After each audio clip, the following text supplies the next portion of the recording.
बहुत बहुत स्वागत है विदर फ्लावर के चैप्टर नंबर 10 में। पिछले चैप्टर का रीकैप मैं घंटा नहीं देना चाहता बिकॉज पिछले चैप्टर में ऐसा कुछ हुआ ही नहीं था जिसका रीकैप दिया जाए। इसलिए जिन्होंने पिछले चैप्टर नहीं देखा है प्लीज देख के आ जाओ। वैसे अगर नहीं देखना है तो भी कोई बात नहीं है क्योंकि जैसा मैंने कहा कि पिछले चैप्टर में ऐसा कुछ हुआ ही नहीं जिसके ऊपर बात करी जाए तो उसे देखना ही देखना एक बराबर है। अभी के लिए हम बात करते हैं चैप्टर नंबर 10 के बारे में। तो चैप्टर की स्टार्टिंग में हम देखते हैं नायजो को जो कि रेस्टोरेंट में अपना काम कर रही होती है, लेकिन इसी के बीच में किसी हरामजादे के मैसेज आ रहे होते हैं नायजो को। भाई ये काम के बीच में जिसके मैसेज और कॉल आते हैं ना, बेटा तेरी माँ बहन कर दूंगा भाई मिल जाए। एनीवेज जब नायजो चेक करती है कि उसे बार बार किस हरामजादे के मैसेज आ रहे हैं तो वो मैसेज किसी और के नहीं अपने प्यारे रोज गाय के होते हैं, जिसने मैसेज करके नायजो को बोल रखा होता है कि यार ठंड बहुत है, ज्यादा काम मत करना और थोड़े गर्म कपड़े ही पहन लेना। पता सेम बात मैंने अपनी बंदी को बोली थी, उसने मेरे पूरे एफर्ट्स पे मूड दिया, माँ बहन की गाली भी दी। भाई वो बंदी ऐसी ही थी, ये बोलने पे तो ब्रेकअप करके गई है वो। एनीवेज ये मैसेज देख के नायजो अपने मन में ही थोड़ी सी खुश हो जाती है क्योंकि आज तक उसको किसी ने भी इतने कैरिंग वाले मैसेज नहीं किए। लेकिन क्या इसके बाद सीन शिफ्ट होता है रोज गाय पर, जो कि अपने फोन में देखते हुए स्माइल कर रहा होता है। वही नायजो के मैसेज देखकर स्माइल कर रहा होता है। भाई ये लोंडे बड़े हरामी होते हैं। 4 घंटे लड़ाई करने के बाद अगर कोई लड़की से 4 सेकंड प्यार से बात कर लेना तो इनके चेहरे पे ऐसी मुस्कुराहट आती है जो कि तब भी ना जब इनका बाप इन्हें बर्थडे पे BMW गिफ्ट करते। वैसे करेगा तो जीवन में नहीं, लेकिन फिर भी बोलने में क्या जाता है। एनीवेज ये चीज रोज गाय का फ्रेंड नोटिस कर लेता है, इसलिए वो रोज गाय से पूछता है कि तू फोन में देख के स्माइल क्यों कर रहा है, कोई दिक्कत है क्या। रोज गाय से कि वो बंदी मेरे कॉल इग्नोर कर रही है। एंड ये सुन के इस बंदे के छक्के छूट जाते हैं कि भाई ब्रह्मांड में कोई ऐसी लड़की भी एग्जिस्ट करती है जो इस बंदे के कॉल इग्नोर करे। एंड इसी के साथ ये बंदा अपने मन में ये भी सोच रहा होता है कि रोज गाय किसी लड़की के साथ है, ये कब हुआ और क्या ये बात इंची को पता है, यही लड़की जिसका रोज गाय पे शायद से क्रश है। इसके बाद सीन शिफ्ट होता है नायजो पर, जो कि अपने घर के किचन में खड़े होकर खाना बना रही होती है, लेकिन तभी पीछे से मिल्चोल आके उसे दबोच लेता है और पूछता है बेबी आज खाने में क्या बना। नायजो मिल्चोल को बताती है कि आज खाने में सूप बना है एंड मिल्चोल से इसकी मुझे टेस्ट करवाओ। लेकिन क्या इसके बाद ये दरिंदा नायजो को और कस के हक करके ब्रह्मांड का सबसे बड़ा सच बोलता है कि मेरी वाइफ दुनिया की सबसे बेस्ट वाइफ है। लेकिन क्या इन सारी चीजों के बावजूद क्या तुमने नोटिस किया कि आखिर ये हरामजादा नायजो को लेकर इतनी केयरिंग क्यों दिखा रहा है। एक्चुअली बंदे को बुरा लग रहा है कि उसने नायजो के ऊपर चीट कर दिया, घंटा बुरा नहीं लग रहा। उल्टा ये बंदा अपने दिमाग में ये तक सोच रहा है कि आई थिंक चीटिंग करने से हमारा रिलेशनशिप और स्ट्रॉन्ग होगा। लेकिन ये मिल्चोल के नेचर में चेंज होता हुआ देख करना है, सो मिल्चोल से बोलती है कि कुछ हुआ है क्या। लेकिन मिल्चोल बोलता है नहीं कुछ नहीं हुआ और तुम्हारा बहुत बहुत शुक्रिया मुझे परफ्यूम के लिए पैसे देने के लिए। नायजो सेज कि आखिर वो परफ्यूम का है। एंड मिल्चोल सेज कि मुझे इतने सारे पैसे खर्च करने में शर्म आ रही है, इसलिए मैंने अभी तक वो परफ्यूम खरीदा नहीं है। एंड नायजो सेज कोई बात नहीं तुम खरीद लो। एंड ये सुनने के बाद मिल्चोल अपने मन में बोलता है कि नायजो एक बोरी बंदी होने के साथ साथ एक ऐसी बंदी भी है जो बड़ी आसानी से मेरी हर एक बात मान लेती है। लेकिन इसके बाद ना जाने इस दरिंदे को कौन से दौरे पड़ते हैं कि ये नायजो को दबोच लेता है, साले उससे दूर हट जाए ईंट मार दूं सर में।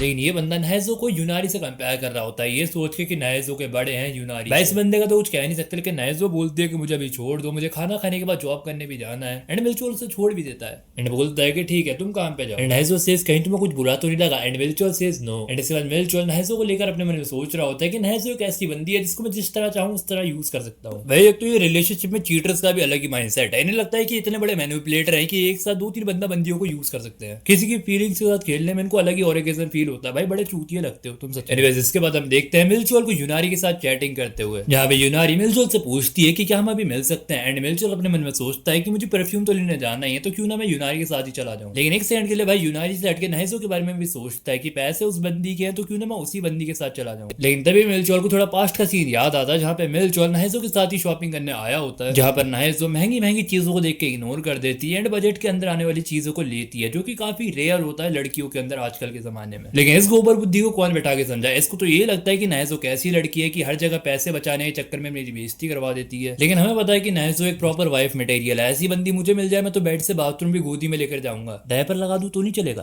ये ऑरेंज बाल वाला तो अपनी यूनारी के साथ ही जाता है। लेकिन इसके बाद हम देखते हैं रोज गाय को, जो कि एक अंधेरी सी गली में अपने एक बॉडीगार्ड के साथ खड़ा होकर कुछ फोटोज को देख रहा होता है, जिन फोटो के अंदर मिल्चोल दिखाई दे रहा होता है यूनारी को होटल ले जाते हो। लेकिन फिर रोज गाय इन फोटोज को जला देता है, जिसके बाद सीन शिफ्ट होता है नायजो के ऊपर, जो कि साफ दिख रहा है कि अपना काम करते करते वो कितनी थक चुकी है। लेकिन तभी उसके फोन पर मैसेज आता है रोज गाय का, जो कि नायजो के काम के बाद उससे मिलने की पूछ रहा होता है। और ये देख के नायजो अपने मन में सोचती है कि मुझे जॉब पर तो जाने हैं तो क्यों ना मैं रोज गाय से मिलती हुई चलूं। इसलिए नायजो रोज गाय से मिलने के लिए हाँ बोल देती है। जिसके बाद जब नायजो अपनी जॉब पूरी कर आ रही होती है तो वो देखती है कि रोज गाय तो बाहर ही खड़ा है। इसे देख कर नायजो रोज गाय से बोलती है कि आखिर तुम आज इतना अलग क्यों लग रहे हो। अबे अलग तो लगेगा ही ना भाई, ड्रेसिंग सेंस देखो बंदे का, कहां से गरीब लगता है ये बहन का टक्का। एनीवेज इसके बाद नायजो रोज गाय से बोलती है कि मेरे पास ज्यादा टाइम नहीं है, इसलिए तुझे जो पूछना है जल्दी पूछ ले। एंड रोज गाय सेज कि क्या मैं तुम्हारे स्टोर तक छोड़ सकता हूँ। ये सुनने के बाद नायजो 2 मिनट के लिए सोचती है कि इसे कैसे पता है कि मैं कहाँ जा रही हूँ। लेकिन इसके बाद नायजो रोज गाय को हाँ बोल देती है कि भाई चल छोड़ दे। एंड इसके बाद जब ये दोनों साथ में चल रहे होते हैं तब रोज गाय नायजो से बोलता है कि इस गली में काफी ज्यादा अंधेरा है, क्या आपको थोड़ा सा भी डर नहीं लगता। नायजो सेज कि मैं अडल्ट हूँ, मुझे डर क्यों लगेगा। एंड रोज गाय सेज कि मुझे तो बहुत डर लगता है। और ये सुनने के बाद नायजो रोज गाय से बोलती है कि तू इतना बड़ा है बैरियर की तरह फिर भी तुझे डर लगता है। और ये सुनने के बाद रोज गाय नायजो के पीछे आगे खड़ा हो जाता है और बोलता है कि अगर ऐसा है तो मेरे को आपके पीछे चलना चाहिए ना। नायजो सेज नहीं तू मेरे साथ ही चल। नहीं तभी रोज गाय की नजर पड़ जाती है नायजो के गिफ्ट पर, जो गिफ्ट मिल्चोल ने नहसो को दिया था लव बाइट, और अपनी क्रश के गले पे किसी और बंदे के दिए गए निशान को देखकर तो हर किसी बंदे की जलना ही काम बात है। और तुम रोज गाय का चेहरा भी देख ही सकते हो, साफ साफ पता चल रहा है कि बंदे के अंदर वॉल्केनो फट चुका है। मतलब बंदा दिखा नहीं रहा है लेकिन साफ पता चल रहा है कि बंदा जेलस फील कर रहा है। लेकिन इसी जेलस के चलते रोज गाय नहसो को पीछे से पकड़ के अपनी तरफ खींच लेता है, जिसके साथ ही चैप्टर एंड हो जाता है। एंड आई होप तुम्हें वीडियो पसंद आई होगी। अगर वीडियो पसंद आई है तो वीडियो को लाइक करो, चैनल को सब्सक्राइब करो। अगर नहीं आई है पसंद तब भी करो, फ्री का कुछ नहीं मिलता है यहाँ पे। लेकिन सारी चीजों से हट कर, क्योंकि यहाँ पर इतनी चीटिंग चल रही है तो मुझे अपना एक पास्ट रिलेशनशिप याद आ रहा है जिसके अंदर मेरे ऊपर बहुत गंदा चीट हुआ था। तो अगर तुम उस स्टोरी को सुनने में इंटरेस्टेड हो तो मुझे बता देना, मैं उसके ऊपर वीडियो ले आऊंगा। तब तक के लिए खाना पीना ठीक से खाओ, ध्यान रखो अपना। मैं चला।